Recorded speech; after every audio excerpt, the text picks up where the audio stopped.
it was his job to help build that man's confidence. Confidence, as Wayne learned, was the building block for momentum, and momentum was why Wayne's Edmonton Oilers won 4 straight Stanley Cups. So I guess I just want to challenge you to think about what your next great assist just might look like. Because I think at the end of the day, we choose to do business, to be influenced, to be led by givers, not takers. Number 3, build trust. Why? Because people follow leaders who do what they say and say what they do. That's Pat Summitt. She's amazing. And for Pat, it was all about trust. How many of you would say trust is an important part of what you do? We have a trust crisis in this country right now. I mean, we make thousands of decisions about trust, from the food we eat to the roads we drive on to the people we talk to every day, little ones, big ones. How do you build trust? You know, for Pat, she's amazing. I got to know Pat Summitt a little bit. We lost her several years ago to Alzheimer's. At the time of her passing, she was the winningest coach in the history of college basketball, men or women. And really, Pat, when I asked Pat about her legacy, she said she didn't want to be remembered so much for being a great coach, but rather for being a great teacher. It wasn't about making these young ladies better basketball players, about making them better people. And that was really what she cared about. But to do that, you had to build trust. And she had a trust process. I read a lot of biographies of head coaches in sports, and I'm fascinated how great leaders recruit to their style. As you think about the chemistry, the culture within your organization, surrounding yourself with the right people, getting everyone rowing the boat together in the same direction, as PJ likes to say, it's about creating trust. Now for Pat, that meant recruiting these young ladies, not when they were juniors and seniors in high school, but when they were freshmen and sophomores. It meant really doing her homework. It meant doubling the recruiting cycle. It meant getting in her car, getting on planes, being away from her own family, but she wanted to make sure she found the right people. It wasn't about getting the best players, the McDonald's All-American 5-star blue chips. Is about getting the right players. Again, as you think about your book of business, are you surrounding yourself with the right people, the people that don't cause drama? So Pat did her homework. She'd go to these kids' schools incognito and see where they were sitting in class up in the front row. Nice. She'd watch them in practice incognito, she'd sneak in and she'd look at their body language, little things, if they were, good listeners and very coachable, or if they were slumped over and sad because they weren't playing, just little things. But eventually it meant building relationships. So she took the time to get to know their parents and grandparents and teachers and coaches and counselors and friends. Yeah, she said to their friends. People say people judge you by the friends you keep. Some of us might need new friends, just saying. But she wanted to get to know them. Which kids did drugs? Which kids got good grades? Which kids were winners in junior high and high school? Which kids were popular, likable, team captains, leaders? Which kids were coaches' kids? She loved coaches' kids. Totally different DNA. Which kids grew up on dairy farms like she did and shared her same incredible work ethic and spiritual values, things very important for her culture at the University of Tennessee. Which kids had respectful boyfriends, high maintenance parents? All these things mattered to Pat.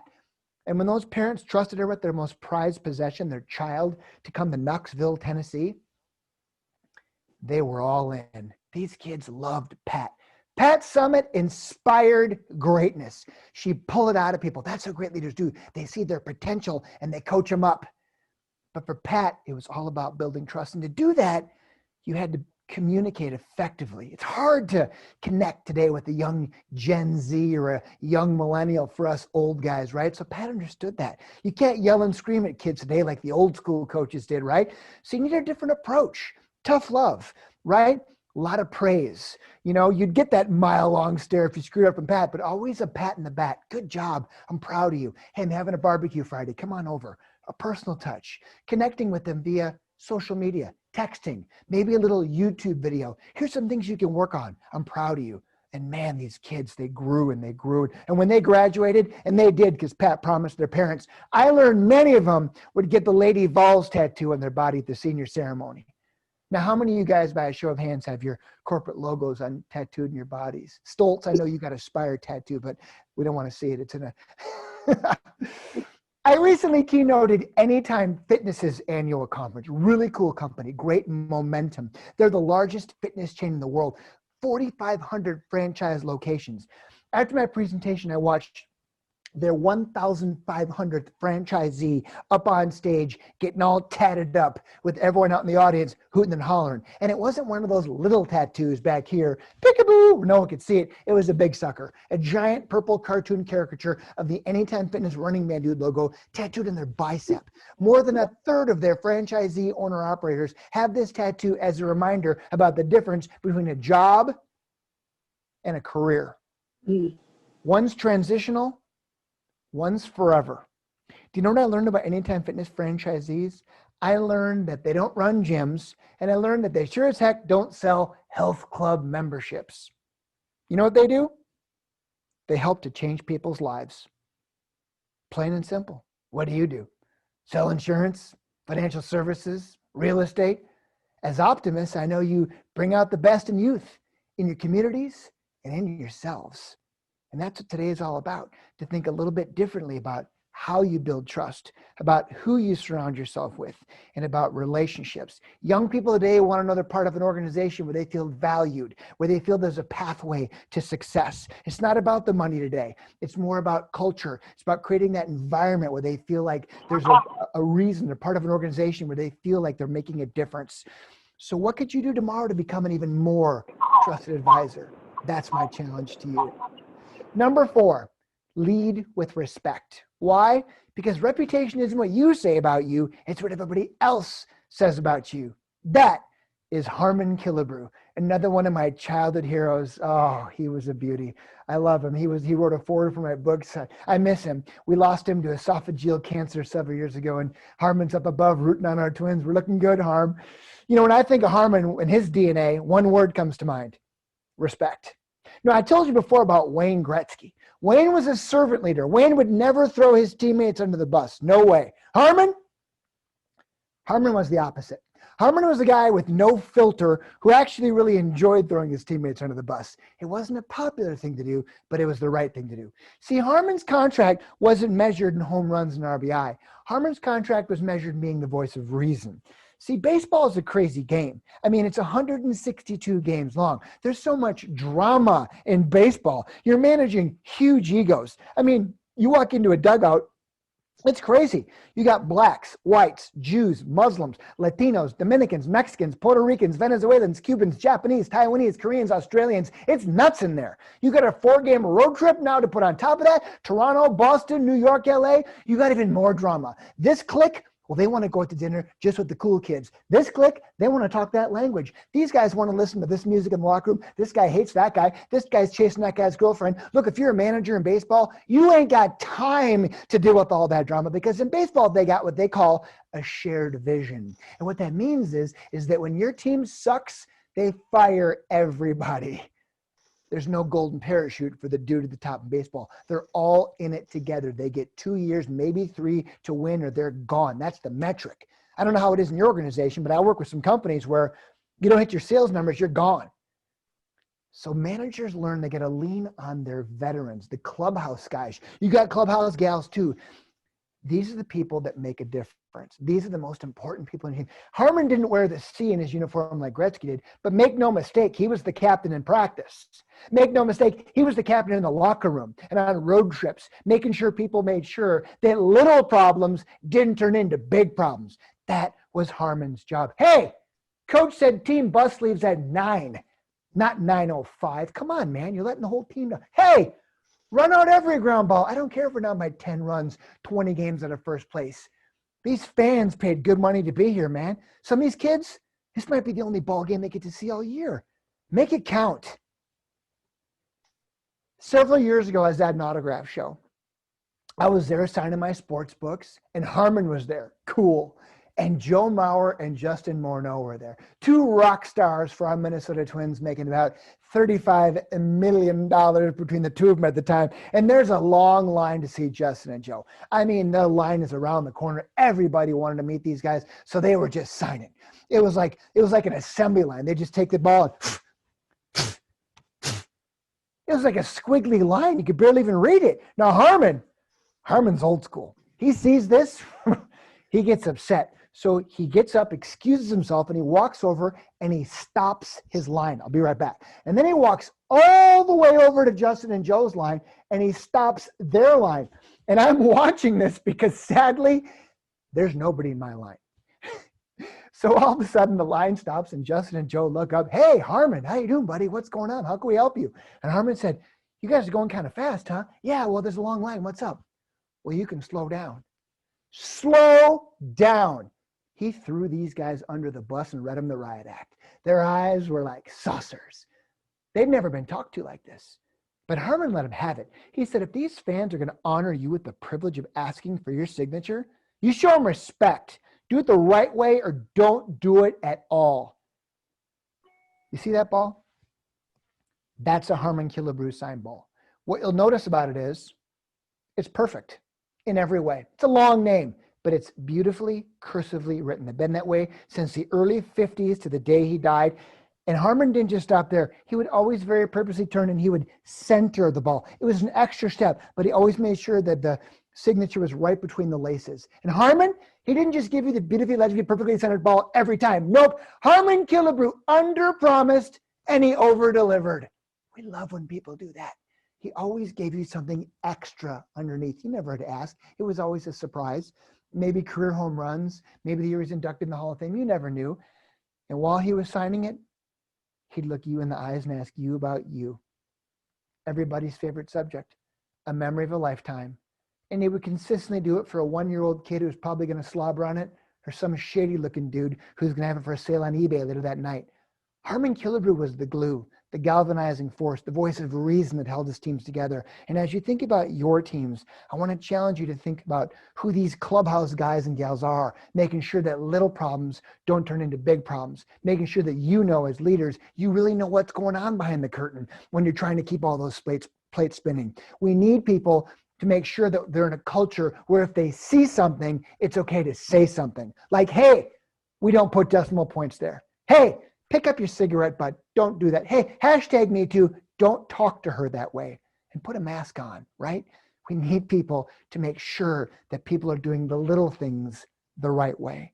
Today, I'm here to challenge you to think a little bit differently. Number 5, be compassionate. Why? Because empathy and kindness are more important now than ever. Big college softball playoff game a few years ago between Western Oregon and Central Washington. In the middle is Sarah Tukolsky. Late in the game, the senior right fielder stepped up and boom, she hit her first ever career home run. She was so excited, she took off for first base. Runners in second and third came around to score. The dugout emptied. All of her teammates were waiting for her, jumping up and down, celebrating at home plate. They just took the lead in this big playoff game against her arch rival. Sarah was so excited, she ran right past first base. The first base coach saw this and said, whoa, Sarah, turn around, come back. You missed the base. And as she turned to come back, she blew her knee out. And it was bad. ACL, MCL, it was a train wreck. She's laying there in a heap, sobbing. She couldn't move. Her coach came running out. Ump, we're going to pinch run for her. And the ump said, I'm sorry, it's against the rules. She'll be credited for a 2-run single. Well, can her teammates help her? I'm sorry, it's against the rules. And as she was laying there crying, the 2 team captains for Central Washington came out, Liz Wallace and Mallory Holtman, and they said, hey, ump, anything in the rules that says we can't help her. They knew her career was over. And the ump said, no. So they picked her up and they walked her over to second base and they lowered her down and they took her to third and they brought her home so she could earn that home run with dignity, even if it meant losing by 1, which they did. I think at the end of the day, we choose to do business with people who we like, who we trust, people who just get it. Who are the people in your network that could really use a helping hand right now? That's what today is all about. Thinking differently about some things that we think about every day, but in a different perspective. Number 6, strive for consistency. Why? Because anyone can get lucky and have a good game, but long-term success, it's about the grind. And in sports, there's not a more bigger compliment you can be called than a grinder. And when I think of grinders, I think of Tom Brady. Love him or hate him, you can't argue with the results. That guy is the GOAT. He's the greatest of all time. 6 Super Bowls, 10 conference championships. This guy's 43 years old. Those are dog years. And he's at the top of his game. He just switched teams. He's no longer with New England. He's now with Tampa because he needed a new challenge. I've gotten to know this guy a little bit over the years, and man, I've never met a harder working dude in my entire life. I'm always fascinated, for me, trying to figure out what it is that makes the great ones great. And what I've learned is whatever, sports, life, whatever, people typically have a chip on their shoulder. There was someone along the way that told them they weren't good enough or smart enough or pretty enough. And for Tom, that came back in the year 2000, the year he was drafted. See, Tom was the 199th overall pick of the draft that year. That means 31 NFL teams passed over Tom 6 times before the Patriots said, sure, we'll take a flyer on the backup from Michigan. What do we got to lose? I mean, Tom had none of the measurables. At the scouting combine where they measure them, he was the slowest. He had the lowest vertical leap. He could lift the least amount of weight. 6 quarterbacks got drafted ahead of him, yet he had these intangible qualities. This boyish enthusiasm, running down the field, high-fiving and hugging his teammates. And man, did this guy study the playbook. When the Patriots drafted him, he said, thank you. Thank you for the opportunity. I'm going to sit in the bench. I'm going to keep my mouth shut, my ears open. I'm going to listen. I'm going to learn. And when my opportunity comes, when it comes, it's called the next man up in the National Football League. Someone gets benched. Someone gets cut. Someone gets injured. There's an opportunity. Will you be ready? Well, Tom was ready. Won a Super Bowl. First time out of the gates. So you know what Tom does today whenever he plays one of those 31 teams who passed him over? He says, oh, I wasn't good enough for you? Well, take that. And this is what makes the great ones great. They got to find a reason to get up every day. They got to find a reason to be excited and optimistic, even when it's 40 below zero and they don't want to go to work and their bodies are hurting. But this guy grinds. See, that's what it's about, man. It's about consistency. I mean, it's not very sexy, but it's about managing failure. That's all these guys do is fail. Every play, there's failure. But you have a short memory. You throw an interception, you get sacked. Who cares? That play's over. It's about the next play. Tom Brady, as I learned, has 7 coaches he pays for out of his own pocket. This is in addition to his head coach, his offensive coordinator, his quarterback coach. How many of us have a coach? He spends $1 million a year on private coaching to be better.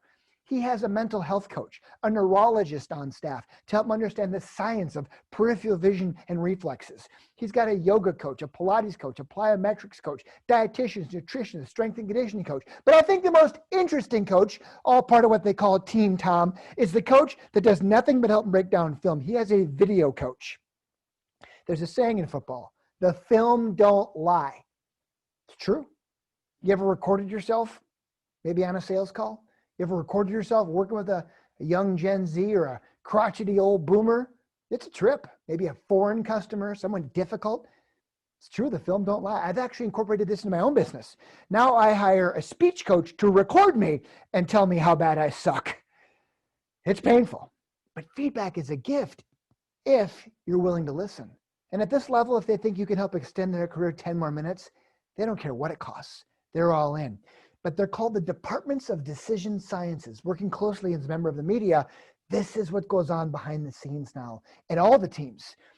Here it starts with the young kids who grew up playing video games, using predictive analytics, artificial intelligence, pushing data in real time. A team lines up in a certain formation, boom, they crunch the numbers. There's 3 scenarios. They push that information in real time via video. You see players during games swiping right. Play worked well, why? Do it again. Play failed, why? Don't do it again. You don't have to argue. The film don't lie. Here we see the dashboards. Players today are mic'd up. They're wired up. They're wearing RFID tags in their uniforms. The balls have sensors in them. A ball kicked wide right. Why? They can measure barometric pressure, air pressure, how many miles have you run. They can compare miles from the first quarter to the third quarter, your core body temperature, heart rate, injury recovery. Everything is measured. What are you measuring? If you're a sales professional, you've got a CRM, you've got spreadsheets coming out, the yin-yang, but can you make sense of them? I don't know. See, these look like an app. They're readily accessible. Everything is designed now about simple ease of use. Here we see augmented reality. It's all the rage now. It's about perspective. And isn't that what today's about? I mean, today you chose to take 1 hour and say, I'm not going to work in my business. I'm going to work on my business. But to do that, you need that 30,000 foot view to look down, to look at your business like a theme park map where people walk in and all the profit centers and touch points and what could you do better? Here we see virtual reality. Oculus is the major player in this space. When I walk into training camp now, I see your guy, Kirk Cousins, Dan Stoltz. He's got headsets on. And all these guys are going through the motions. It's like a beautiful symphony, a ballet, and they're watching game situation right in front of them, like a 747 pilot practicing, rehearsing, but they do it in hyperspeed, building muscle memory. That way during games, it feels like slow motion. They're practicing, rehearsing. Here we see Tom's cryotherapy chamber. It's all about injury and inflammation recovery. Every Monday morning, it's like recovering from a major car accident. Here we see his portable hyperbaric sleep chamber. He has a sleep coach. They have big ones at home, but on the road, they sleep in these tents. It's like sleeping at altitude. Here we see Fitbits to measure sleep science. It's all the rage. See, if Tom doesn't sleep well, he doesn't perform well. So they have special hotel rooms for Tom with room darkening shades, aromatherapy, and a special pillow ergonomically designed for the curvature of his neck. If he doesn't perform well, that's bad for business. So everything today is measured. So what are you measuring? Do you have a private coach helping you to be better? Do you have some blind spots? But when I come back to Tom, it still comes back to consistency. Here he is in his new uniform. It looks so weird, but this is where he feels most at home, practicing. That's where this guy spends 90% of his time, practicing. Practice sucks, but practice makes perfect. People think athletes are rock stars, but they live a very boring life. They work out, they train, they sleep, they eat, they lift weights, they train, they watch film. This is what they do. It's about that consistency. That way during games, that's what they live for. That's the fun. But it's the same in business too. Look, 40% of all companies fail after year 1, 80% after year 5, 95% of all businesses never even make it to their 15th birthday. Happy 101st, optimists. But how long have you been in business? And those are pre-COVID numbers. After this year, who knows what's going to happen? But it's about consistency. We said before, anyone can get lucky and have a good game. Hell, you could take steroids and have a great season, but long-term success, it's about that grind. I recently keynoted Levi Strauss's annual conference. Really cool company. Another company with great momentum. After my presentation, their president took me down to their corporate store in their headquarters in San Francisco, and he said, hey, pick out some swag for your kid. Cool. So I went and I got a bunch of jeans. I was all excited. I came home. I laid them on my daughter's bed, and I said, look, honey, look what I got you. And she came running in there, and she said, Dad, what are levies? She'd never heard of them before. Thought that's pretty interesting. It's a pretty iconic brand, but she had no idea what they were. So Levi's brings me back a few months later to work with all their global store managers. It's a huge retail conference, thousands of them. And I'm debating, should I tell them?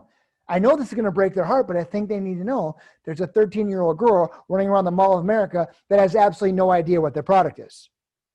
So I told them. I told all of them, and it thoroughly broke their hearts. But interestingly, their president came up back on stage afterward and he said, you know what? As painful as that was to hear, we needed to hear that. We needed to hear that because what was promised to us yesterday means absolutely nothing tomorrow. Turns out Levi's invented jeans. They invented riveted denim 166 years ago because the gold miners were ripping their freaking pants. But my, how times have changed. Look at all the category killers in the Mall of America today. Lucky, Diesel, Gap, True Religion, Banana Republic, Lee, Wrangler, Dickies. Heck, Walmart has their own private label branded jeans. People are buying jeans on an app on their phone at 3 in the morning in their jammies in their mother's basements. Who could have imagined such a scenario 10, 15 years ago? And these retail store managers, they got problems. Sears, Macy's, Penny's, Kohl's, Herberger's, Dillard's, they're going bye-bye. They got this thing now called Amazon Prime. Maybe you've heard of it. But it's destroying their business. So Levi said, we have to change. We're going out of business. So they said, you know what? We're no longer selling jeans. Those days are over. Now they're selling experiences. It's all part of their global brand campaign of Living Levi's.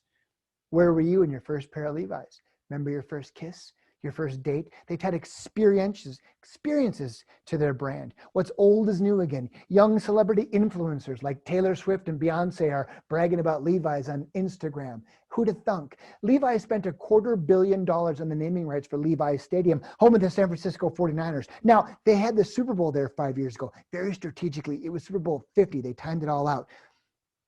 See, Super Bowls use Roman numerals for all their marketing. Do you know what the Roman numeral is for 50? L for Levi's. It's amazing how this company has completely reinvented themselves, right? It's unbelievable. Last year with global retail sales down, they were up 10%. This is a $5 billion global brand that didn't have the hubris to say, well, we invented jeans. We've always done things that way. No. And isn't that what today's about? Look, that work ethic, that grind, that was the price of admission. Welcome. But post-COVID, you're going to have to think a lot differently. You have to change the way you do stuff. That consistent grind got here, but it's about finding that new routine, being willing to think differently about what you're consistent at and what could you be more consistent at. Maybe it's picking up the phone, smiling and dialing, right? Solving other people's problems. But I'm here today to challenge you to think a little bit differently. Number 7, build your business through philanthropy. Why? Well, we like to do business with givers, not takers, but you got to make it personal. So I'm going to share a little bit with you about my charity. I make it very personal. Now, I grew up in the booming metropolis of Fairmont, Minnesota, 6 miles from the Iowa border in the middle of nowhere in southern Minnesota, where I grew up as a huge sports fan. I love sports. It's my passion. In the middle, my number 10 purple Vikings Fran Tarkenton jersey. It literally turned brown because I slept in it every night. Notice my fly is down there too. Nice. Thanks, Mom. But when I was a 10-year-old kid, I watched The Miracle on Ice. This rocked my world. Guys like Robbie McClanahan were there, who was just your speaker in March. I was a 10-year-old kid, but Herb Brooks, the coach of that team, was my hero. Half these kids are from Minnesota. They beat the Soviet Union, the greatest hockey team ever assembled. A team hadn't lost a game in 20 years. It was such a big deal, they called it a miracle on ice. I said, Mom, Dad, I want to play hockey. Now, you got to understand something about southern Minnesota. This is wrestling country, basketball country. This ain't like Roseville, War Road, International Falls, where they're pulling the kids out of the wombs by their skate blades. Okay, this is different. But I begged my parents to please let me go to the Herb Brooks hockey camp. I went, and I was the worst guy there. Herbie actually gave me an award. I know you guys have awards. If you know anything about hockey, they give this award to the guy who sucks the most. That was me, and I had nowhere to go but up. In southern Minnesota hockey, it's old school. We weren't like you rich cake eaters from Edina, okay? We didn't have fancy Zambonis. We had shovels. And we didn't have buses driving us to game. We had vans. All the farm kids had vans. You'd have the chain-smoking parents up front and then nuclear hockey equipment smell on the back. And as you're about to see, as a freshman in high school, I became the starting left defenseman for the mighty Fairmont Cardinal / Domino's Pizza hockey team. That's right. We were pretty badass. What you can't see there is I had a sweet mullet going on back there. It was party in the back, baby. But I got into hockey. I wound up going to the University of Minnesota, becoming friends with a bunch of guys in the hockey team. They encouraged me to try out. I was such a huge Gopher fan. I lasted about 10 minutes, wound up getting cut. Coach Woog said, hey, I love your positive attitude, kid. We have another job opening on the team. It wasn't quite as sexy as All-American defenseman, my first choice, but it was close. It was the team mascot, Goldie the Gopher. You can actually see my giant, smelly rodent head right there. I don't think they cleaned that thing since the Grover Cleveland administration. But I made lemonade out of lemons, became a cheerleader. I got in a lot of trouble. Turns out it's not appropriate to throw Kraft cheese singles at the Wisconsin band. Who knew? They just stick perfect if you throw them just right. Well, I got in a lot of trouble. A publisher wanted to write a book about it. I said, why don't I write a book about it? I leveraged all my graduate school money. My parents wanted me to get an Ivy League MBA like my two brothers, but I decided I was going to write a book about it, and I wound up writing my first book as a 21-year-old senior in college called Gopher Hockey by the Hockey Gopher. One of the first guys to reach out and help me was Herb Brooks, who was coaching the National Hockey League at the time. He heard about my book, wanted to help me. We got together. We became good friends. Years later, he asked me to write his book.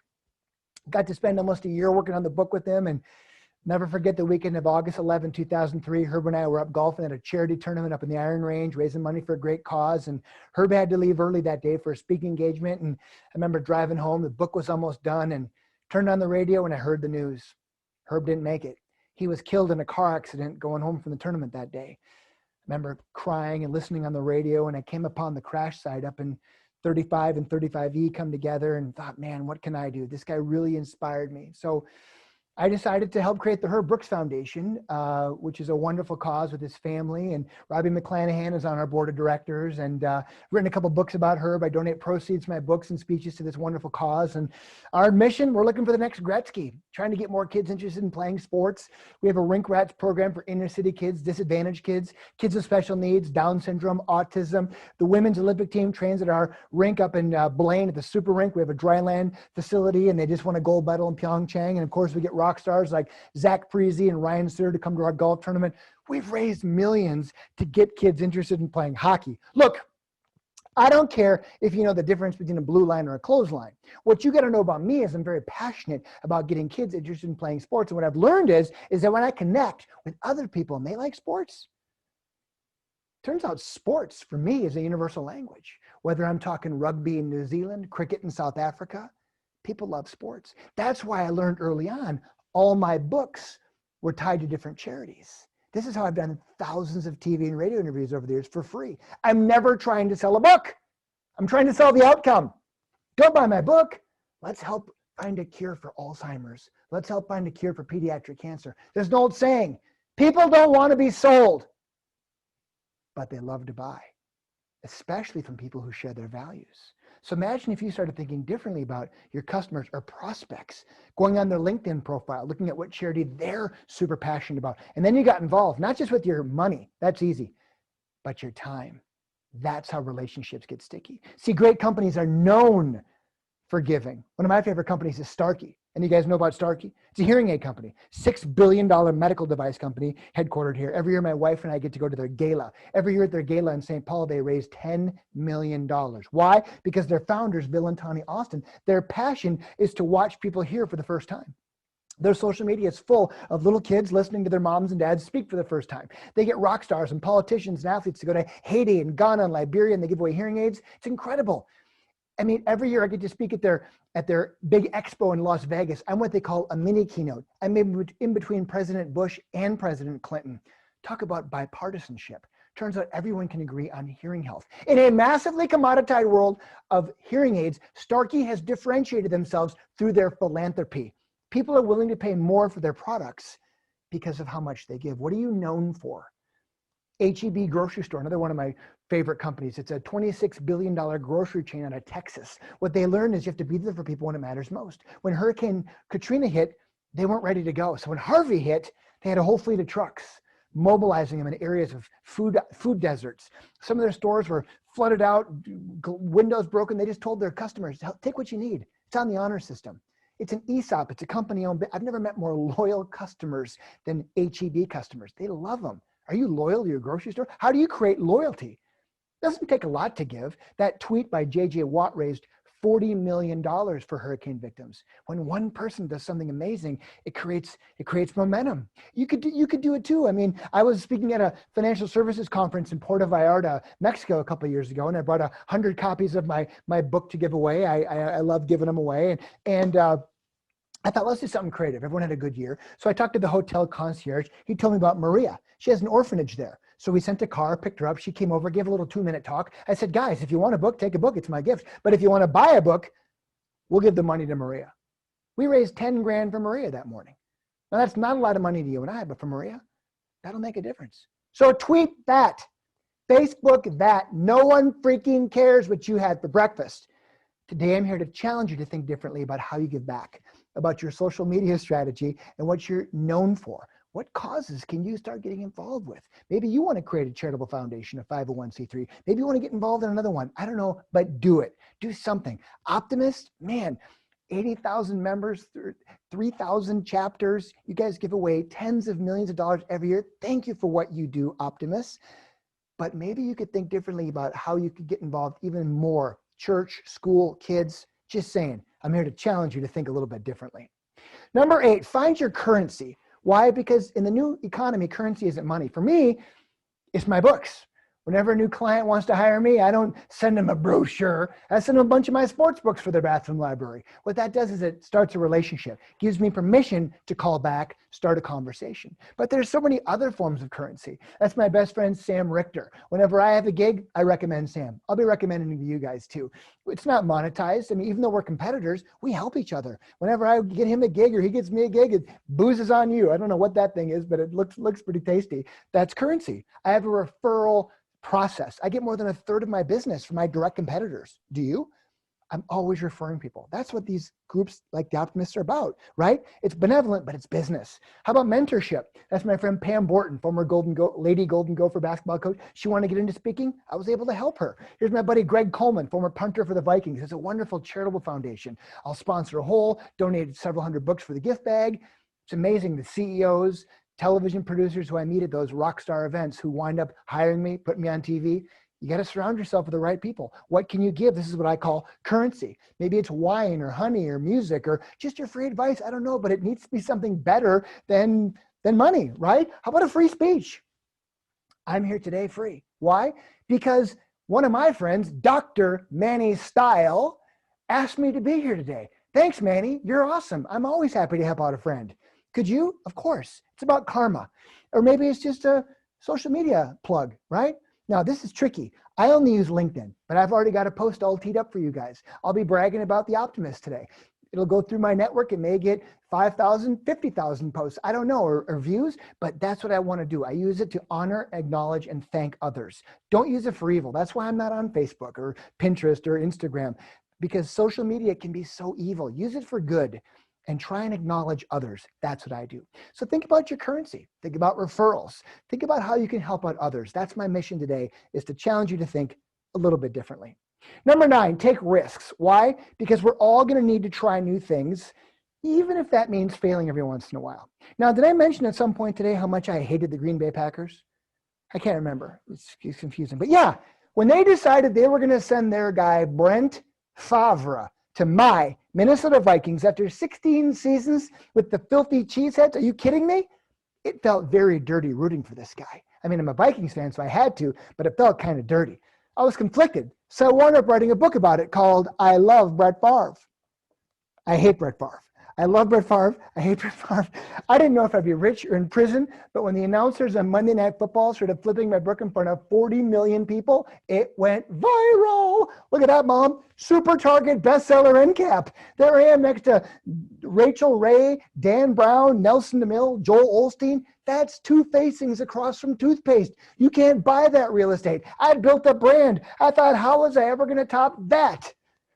Well, it's funny you should ask, Stoltz, because the next year I got real cocky. I took a huge risk, and I wrote that. And it was a disaster. I mean, the hubris of me thinking after all these sports books, I could write a book about politics. Well, get this. Walmart thought it was a good idea. They said, we're going to put this at the cash registers of all of our stores. During the election, I thought, that's fantastic. I'd like to buy a second home in Tahiti. Where do I sign? Turns out, Sarah decided, maybe I won't run for president. And that's the day I got a phone call personally from the senior vice president of sales of Walmart himself to tell me I could cancel the entire order. I'd already printed the entire order. And trust me when I tell you that is a quadruple dumpster fire you don't want to see. But you know what I learned? I learned it's okay to fail. Go read the bio of every Fortune 500 company. You know what you're going to read? Failure, failure, failure, success. Just fail fast, perform the autopsy. That's what it's all about. I mean, I fail all the time. I mean, writing all these books, I had to pivot way back in 2008, man, when I realized that Borders and Walden Books and B. Daltons are going bye-bye, and they had these ebook things coming, right? My world's changed upside down. I've never known anything different. Home officing, self-quarantining, this is nothing new to me, man. So you just got to roll with it. Be willing to change and adapt. But to do so, you've got to take some risks.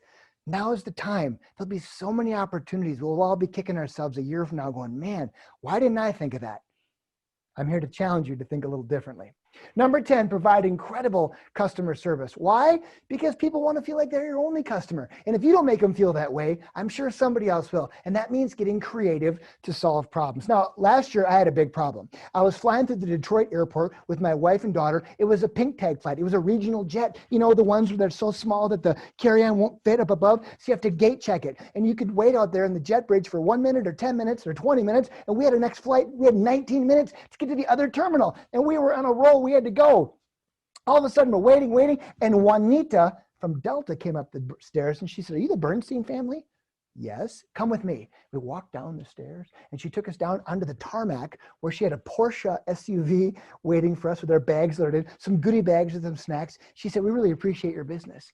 My daughter became the youngest diamond in Delta history at 13. We travel a lot as a family. But she said, looks like you had a problem. We have a solution. So she drove us across the runway to our next flight. The captain came down the stairs, took our bags. Thanks, Bernstein family. We appreciate your business. Come and be seated early. Wow. Simple problem, simple solution, but so memorable. When I think about service, I say WWGJD, what would Grandpa Joe do? That's Fairmont Furniture.